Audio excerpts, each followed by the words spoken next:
Hello friends, welcome to our channel Maths Arena.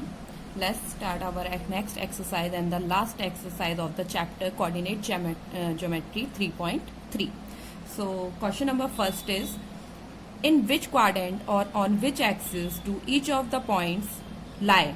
Verify your answer by locating them on the Cartesian plane. So last when we discussed about the introduction of this chapter, I told you that the Cartesian plane is easily made on the draw on the simple paper. So हम वही करने जा रहे हैं. मैंने already एक plane बनाया हुआ है with the help of the scale and मैंने यहाँ पे जो पॉइंट्स मैं लोकेट करूंगी वो भी इक्वली मेजरमेंट में. यहाँ पे मैंने पॉइंट के लिए ऑलरेडी पॉइंट स्मॉल पॉइंट्स लिए भी हुए थे.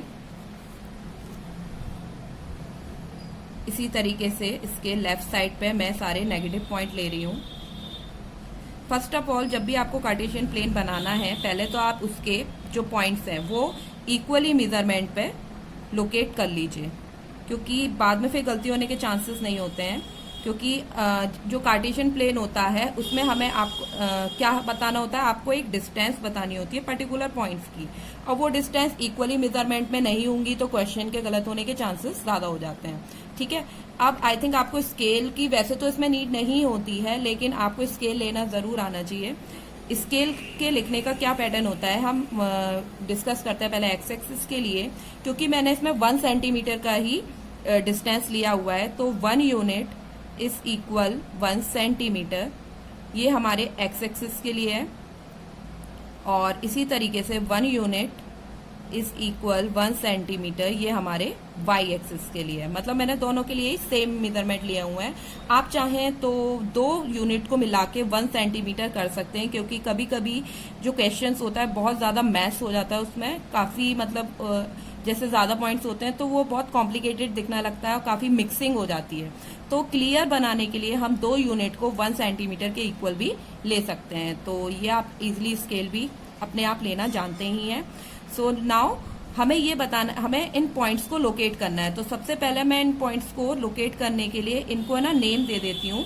पहला पॉइंट है -2,4 और इसकी जो साइन है वो नेगेटिव पॉजिटिव है. इसको मैंने P पॉइंट का नाम दिया है. नेक्स्ट है 3,-1 और ये पॉजिटिव नेगेटिव कोऑर्डिनेट्स हैं.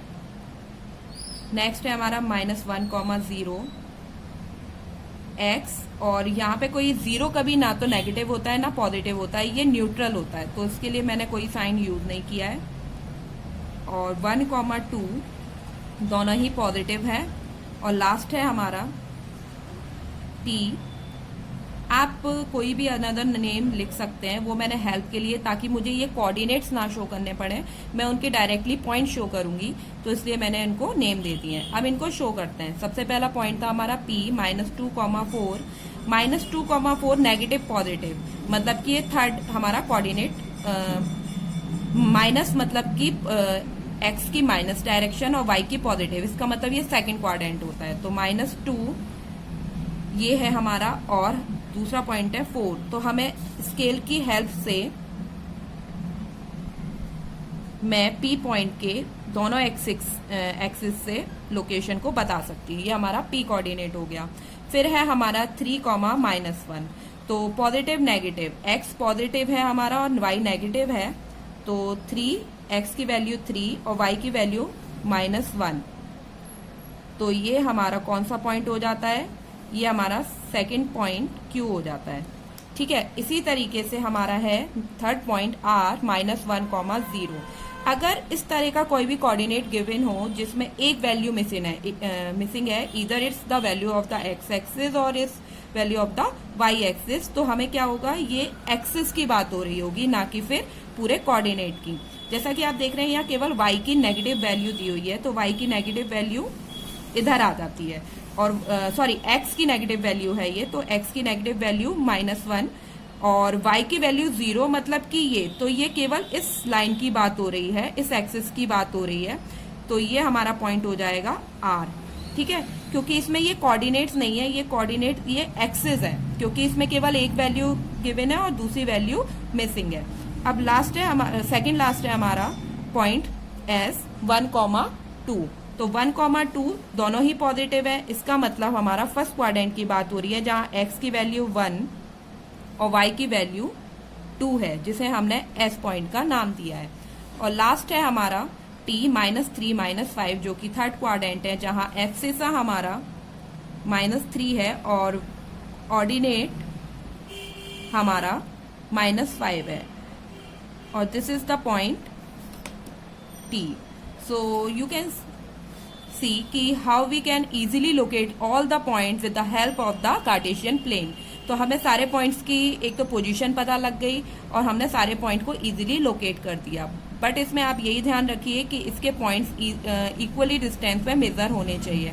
अब इस क्वेश्चन में एक चीज और पूछी जा रही थी, इन विच क्वाड्रेंट और ऑन विच एक्सिस, किस क्वाड्रेंट में है। तो देखिए ये हमने यहाँ पे लिखेंगे क्योंकि P पॉइंट था। P पॉइंट किस क्वाड्रेंट में आया था हमारा, P पॉइंट था हमारा सेकंड क्वाड्रेंट में। तो हम यहाँ पे लिख देंगे P पॉइंट जो है हमारा सेकंड क्वाड्रेंट में लाई करता है। और Q पॉइंट पॉजिटिव नेगेटिव, तो पॉजिटिव नेगेटिव कौन सा क्वाड्रेंट हो जाता है हमारा, फोर्थ क्वाड्रेंट। R जो है कोई क्वाड्रेंट नहीं है क्योंकि 0 क्या है, न्यूट्रल पोजीशन पर होता है दोनों ही एक्सिस की, मतलब कि it is the common point of the both axis. तो यहाँ पे केवल एक्सिस की बात होगी। तो ये कौन सी एक्सिस हो जाती है, या तो आप इसको लिख सकते हैं नेगेटिव एक्स एक्सिस या फिर आप इसको लिख सकते हैं ओ एक्स डैश एक्सिस, क्योंकि O X dash is the negative axis of the horizontal line x। ठीक है, अब नेक्स्ट है हमारा 1,2 दोनों ही फर्स्ट क्वाड्रेंट में लाई करेंगे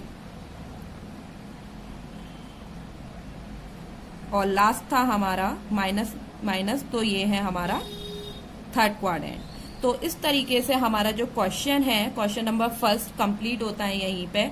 और यहाँ एक्सरसाइज भी कंप्लीट होती है क्योंकि in this exercise there are only 2 questions. Question number first already have done and the remaining question is question number 2। इसमें क्या हुआ है, इसमें एक टेबल फॉर्म में क्वेश्चन दिया हुआ है। आपको इस टेबल फॉर्म को कोऑर्डिनेट्स में कन्वर्ट कर लेना है, जहां x की वैल्यू -2, y की वैल्यू 8, इसी तरह x की वैल्यू -1, y की वैल्यू 7। इसी तरीके से आप पूरे क्वेश्चन को कन्वर्ट कर लेंगे और सेम इसी फॉर्म में आप एक कार्टेशियन प्लेन फॉर्म करेंगे और इन पॉइंट्स को लोकेट कर देंगे। इन पॉइंट्स को आप चाहे तो नेमिंग भी दे सकते हैं, क्योंकि नेमिंग की हेल्प से यहाँ पर हमें इन पॉइंट्स की जगह पर कोऑर्डिनेट्स को लिखने की नीड नहीं होती है और क्वेश्चन थोड़ा सा इजीली और थोड़ा सा क्लियर लगता है। तो आई थिंक आपको ये चैप्टर बहुत अच्छे से समझ आया होगा। So if you like this chapter and if you like this video, please do like, subscribe our channel and please be with us and we meet soon in our next video. Till then, thank you.